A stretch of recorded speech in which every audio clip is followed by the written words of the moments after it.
कारण आपल्या दोघांसोबत आणखीन एक मित्र जोडले गेलेले आहेत. सुमित राघवन आता आपल्या सोबत आहेत. सुमित राघवनजी, बघा सलील कुलकर्णी खूप खुश आहेत आणि मला कल्पना आहे की इतकीच आनंदाची भावना तुमच्याही मनात आहे आज ही बातमी ऐकल्यानंतर. काय म्हणजे कमालच आहे ही. म्हणजे म्हणजे हा कुठेतरी माझ्यापेक्षा ना चिन्मयीला ही खूप आनंद देणारी बातमी आहे.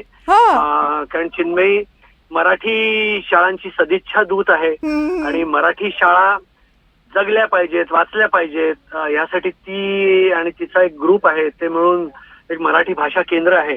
ते हे सगळेजण खूप मेहनत करतात, खूप काम करतात. तर माझ्या मते हा एक खूप काय म्हणू त्याला एका प्रकारची ऊर्जा देणारी बातमी आहे, एक प्रकारची चेतना देणारी बातमी आहे. तर माझ्या मते खूप खूप खूप खुश आहे.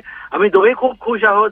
आम्ही दोघांनी आमच्या मुलांना मराठी माध्यमात शिकवलेलं आहे आणि मी जिकडे पार्ल्यात राहतो तिकडे समोरच पार्ले टिळक विद्यालय आहे आणि त्याच्यातला एक भाग कुठेतरी आता इंग्लिश मीडियम झालेला आहे. तर त्याचं मला दोघांनी फार वाईट वाटत होतं. पण म्हणतात तसं की या ज्या गोष्टी होतात त्या चांगल्यासाठी होतात. पण मला असं वाटतं की भाषा ही जपली गेली पाहिजे, भाषेचं संवर्धन होणं गरजेचं आहे.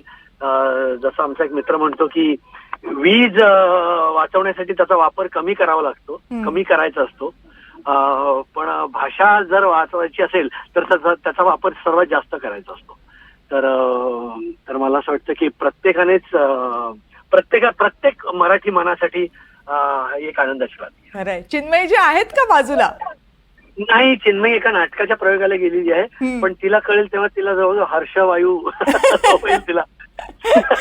मला आवडलं असतं त्यांची पहिली प्रतिक्रिया ऐकायला, पण ठीक आहे. तिला प्लीज फोन कर. ती आता करतात प्रयोगात बाहेर आलेली, तिला फारच आवडेल बोलायला याविषयी. मी सांगते आमच्या टीमला आणि नक्की प्रयत्न करते त्यांची प्रतिक्रिया जाणून घेण्याचा. कारण खरं आहे, प्रत्येकाच्या मनामध्ये प्रचंड आनंदाची भावना आहे. सलील कुलकर्णी सुद्धा आपल्यासोबत होते आणि तुम्ही पुन्हा एकदा दोघे मित्र एकत्र माझ्यासोबत जोडले गेलात आणि आणखी एका छान महाराष्ट्राच्या अभिमानाच्या विषयावर आपल्याला बोलता आलं.